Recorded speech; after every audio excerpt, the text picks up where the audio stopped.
back to the wig room. Great to be here again. Erica, how was your week? Last week I was Betty Boop. That was fun. On a show called On Cinema. Mm-hmm. I did a deep dive into Betty.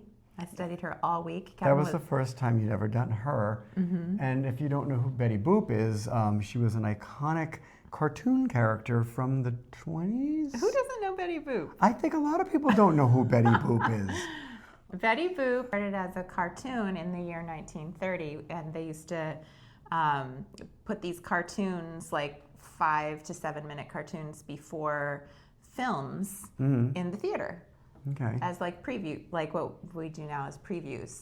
When I first bought the business in 2003 or 4, I would get called for Betty Boop. Really? Yeah, absolutely, because the classic Hollywood characters were called for way more often than they are today. We still get called for them, but not as much. So it was Ginger Pauly did it, and she did a great job, and she also sang it. And she also worked with a band. Oh, wow. And would be Betty Boop with a band. A live band? Mm-hmm. Because she awesome. had a band, so she was already doing that, so she would incorporate the character into it. There's a Betty Boop movie coming out, a Betty Boop horror movie coming out in a few months, and so maybe people will want to see Betty Boop some more. Is she the protagonist or the antagonist? Both. She kills sorority kids. She kills. Betty Boop would never kill people. I don't know. Maybe this movie makes great, no sense. Is this a Hollywood film or an indie? It's a Hollywood film. Do we know who's playing Betty? Yes, but I forget her name. But she looks like Betty. So. Nice. And they just did a Betty Boop musical. Yes, it's on Broadway. Yeah.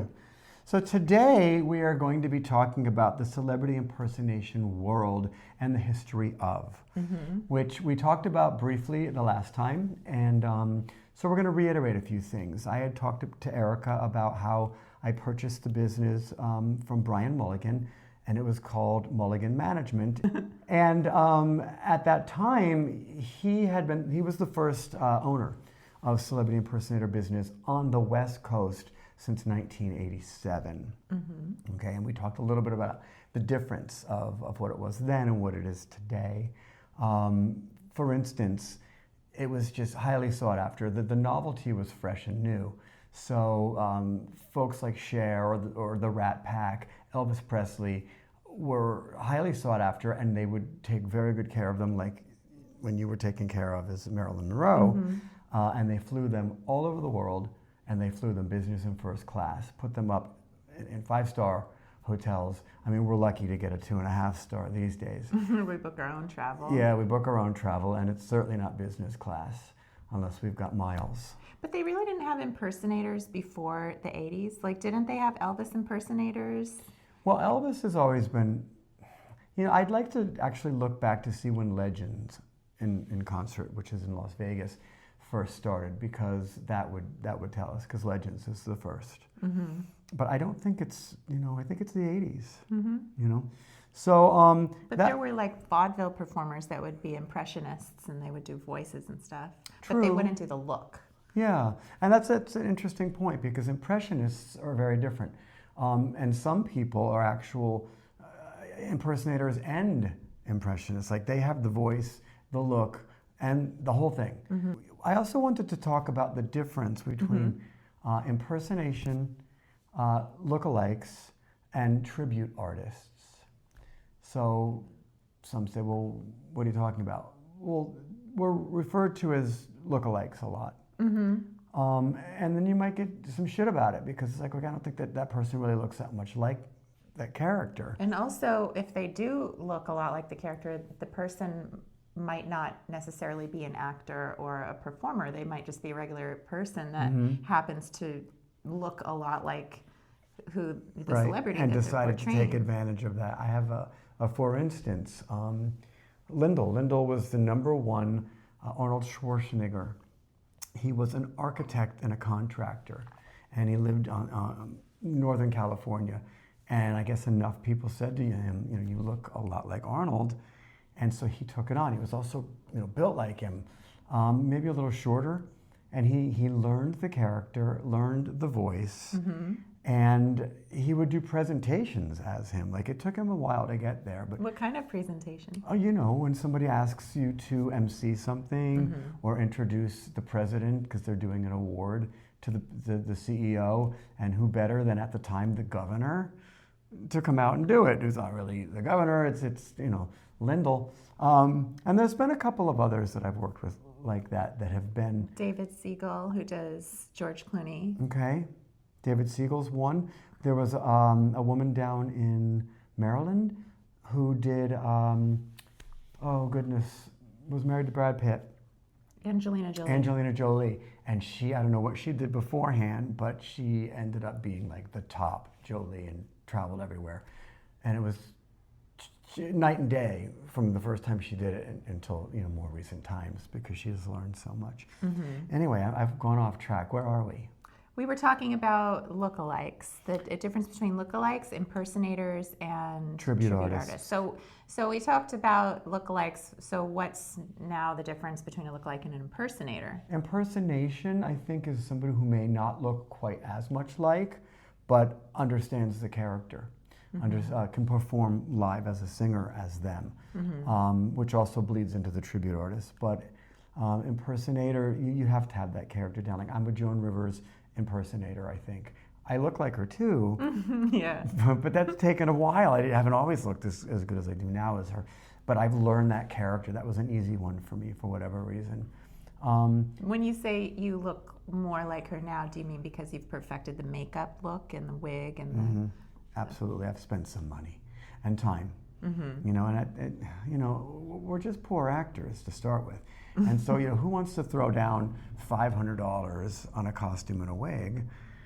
Some do. I know some people who won't do anything, won't go out of the house without it being, you know, a costume designed outfit. I always say layers. Layers. You can't just wear the one costume if it's a costume in a bag. But it takes more time than that. Some people, like Holly Bevan, when she does Marilyn or any of her characters, she does the exact wig that goes with the exact era of that character, costume, dress, and she makes them herself, and that's her, and so I, you know, appreciate that. I mean, we learn as we go what's right for us. Well, I mean, when I first started doing Marilyn, I had, for example, the white dress, which I got at a Halloween store, but then I had it tailored, and they put a zipper in there so that it fit me better. But now, like years into it, I get them custom made, like exact replicas of her costumes. Well, you've made money in this industry over the years, and you're also at a different level now, so it's expected. And the wigs, I mean, when I first started, I just got a Marilyn wig from the Halloween store, and now it's like a whole thing. Like, you've got to get them designed. I have to say, when we first met, remember I said to you, I said, you're so pretty, you look great as Marilyn, but let's talk about that wig. And then I sent you some other wig options, and you ended up doing that. So let's go to what I consider a tribute artist. So, and this hit me from a friend of mine, Pete Peterkin, who does Obama, who does Little Richard, who does Ray Charles. He does all of them, and he's very, very well known in Las Vegas. He's a wonderful, wonderful performer in person. And he corrected me not so terribly long ago. He said, we like to be considered tribute artists. Okay, so what's the difference between a tribute artist and an impersonator? I think a tribute artist, and I'm putting that now in every contract, because for me, a tribute artist means we are paying tribute to a character. So we are not saying that it's a direct lookalike. We are not saying that it's an impersonator, which can be misconstrued and misunderstood. But the tribute artist, to me, is Tom Cruise is doing a tribute to. We are doing a tribute to Top Gun with Tom Cruise, Goose, Iceman. You're doing a tribute to, this evening, Britney Spears. Britney, I got my Britney makeup on. You know, I think you look close enough to Britney that you could be considered a Britney lookalike. You know, but I think tribute artist takes it to a different level of professional. So a tribute artist isn't expected to look exactly like the character, and they're not expected to sound exactly like the character?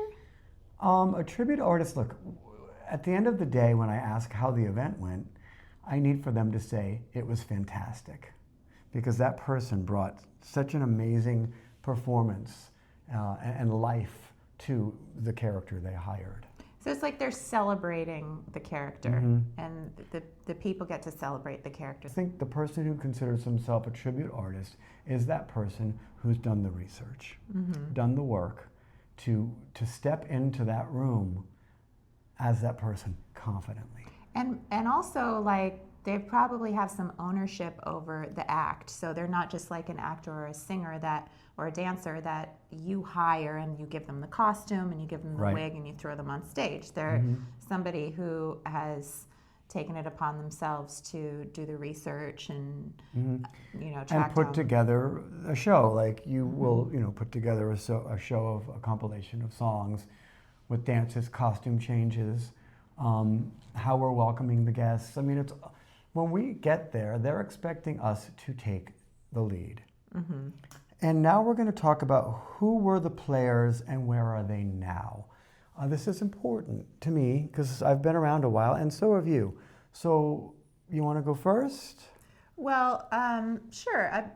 On the East Coast, there was Elaine Shea. Elaine Shea is still performing. Elaine started off as a dancer.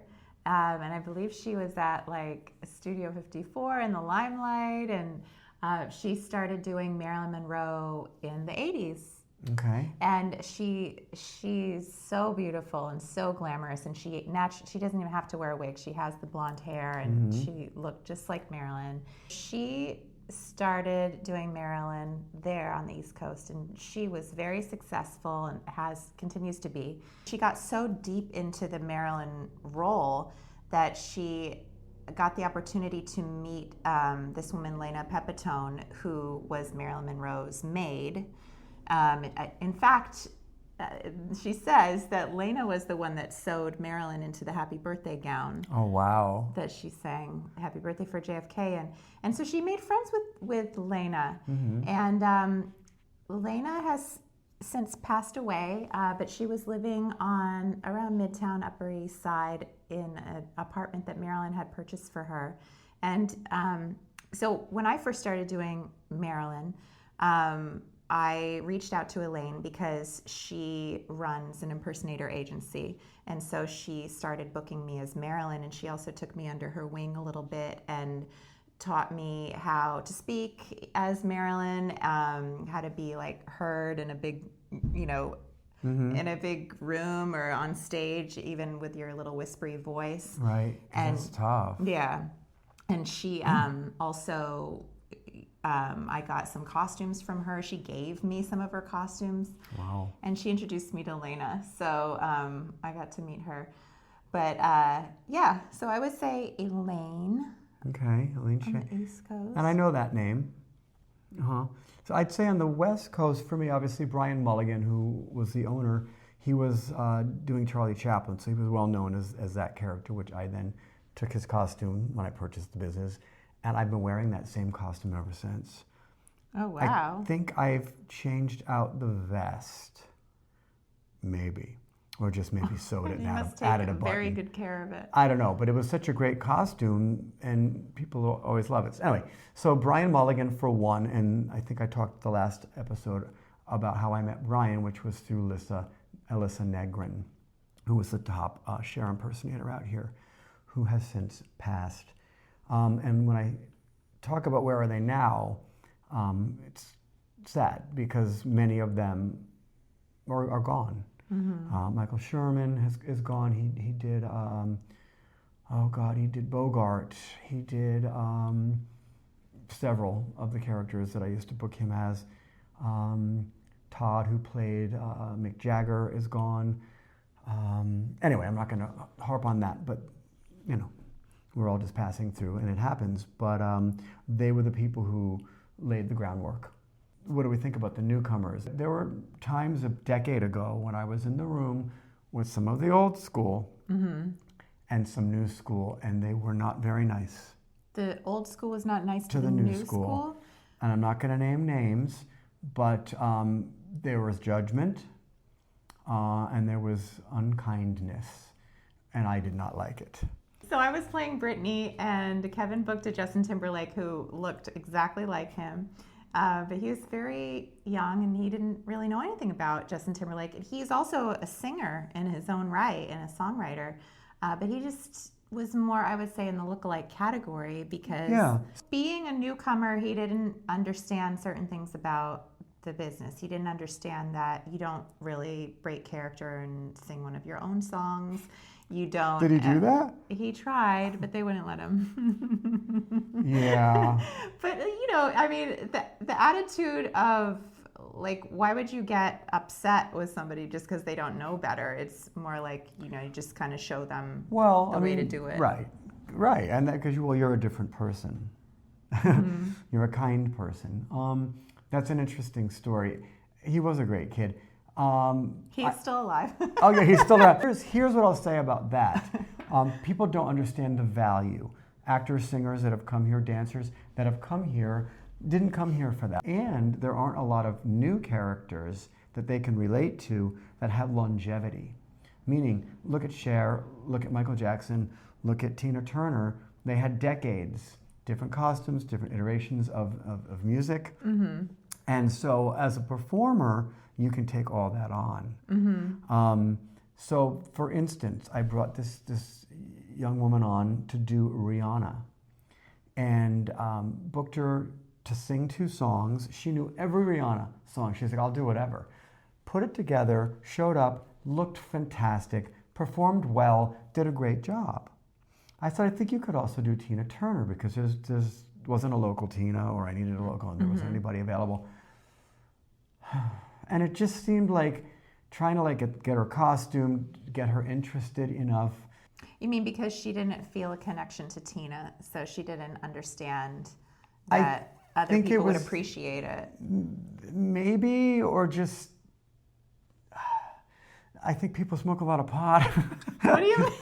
I don't think people have the energy to put together a new character. To just even when you're like, to do anything. I'll give you $800. Right, to do anything. So I just got to the point, and I'm not going to go into too much detail about this performer, but there were a couple of other incidents where I felt the same thing, where there was a lack of interest or a lack of energy. I've asked, focus. Sometimes clients will ask, we need a Marlon Brando, or we need something, and there aren't any actors that do that. And I asked a friend of mine, if he'd do him because he resembles him, and he's like, I can't do that. Like, I can't do live interactive, talking to people. I don't know how you do that, and I can't. But I'm like, but don't you want $600? Like, you're driving Uber all day for $200. You can show up for 1 hour and do this. What's the big deal? And this is just one time. Marlon used to be called for quite a bit, mostly from the movie, which is what's the movie? The Godfather. The Godfather.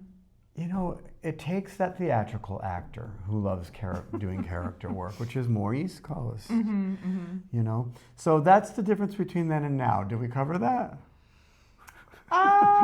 Well, actually, I was thinking when you said that the OG impersonators sure, the OGs. And stuff. Uh-huh. So what else do you think is behind what you experience as their attitude toward the newcomers? And this is not all OG, just sure on occasion. And I have to be honest, it's I hear it more from the women than ever the men. Mm-hmm. I don't think men are thinking that way. Do you think it's the threat of being replaced, or do you think it's the love they have for the craft and they see it not being respected, or a combination? I think you hit it right on the nose with both of those. Mm-hmm. It's absolutely both of those, especially with a character like Marilyn Monroe. Mm-hmm. I've been down the road with several Marilyns, and I think people are upset with me that I'm not booking them as much as Marilyn as I used to. But, for me, I have to give a client options. Mm-hmm. I know that I have my favorites for different things. There are some that can meet and greet better than others. There are some who I feel look more like the character than others, or perform more like the character than others. But it's not up to me, right? And also, people have a different idea of what Marilyn looked like. Different people have a different idea? Yes. Or this generation has a different idea? Clients of all generations. Yeah, I've gotten that too. Sometimes I have in the past shown up as Marilyn, and the client will comment like, that I'm not voluptuous enough. And I'm like, well, what do you mean? Like, Marilyn was slender. Like, I wouldn't even fit in her clothes. You know, I don't know what image they have It's the of latter her. Marilyn Yeah. that people are identifying, just like they might identify with the later Elvis, you know? And so that's why there are so many people doing Elvis, because there was a whole decade of him heavier and then 2 decades of him not. Right, You know, there right. was 3 different kind of looks for Elvis, and people take them on. I mean, some people are still doing Elvis from the 60s, and they're pushing 60 and 70. I've seen that. And I don't think that that's a good idea. They would be more in a, like, tribute artist category, maybe. Yeah, that makes sense. I made the mistake. I was on the phone with an Elvis planning a gig, and I'd never met him in person yet, and he just was a chatterbox, and so we just kind of kept chatting, and I made the mistake of saying that, like, oh, I saw this Elvis at the casino. He must have been in his 60s, and blah, blah, blah. And then he was silent on the other end, and I was like, uh-oh, he's probably... And Elvis in his 60s. Yeah. Look, we're all aging, and I feel as long as I still can look in the mirror and feel like I look like the character enough, then I'll do it. I feel so silly because when I do Britney and, like, somebody wants Hit Me Baby One More Time, Britney was 16. Yeah. And I'm just like, okay, I'm not going to say. And that's where using tribute artists can help. As why I use it always now, because it kind of takes you off the hook of trying to be something that you can't be. Does that make sense? Yeah. So our next episode is going to be Characters Welcome, it's called. And Erica here is going to give us a little treat because she's got a big show coming up, and she's going to get into that character for us. So it's Impersonator Deep Dives #1, right? We'll do several of those. Well, thank you for joining us today on the Wig Room. That's right. We are so happy to be here, and we will see you next time.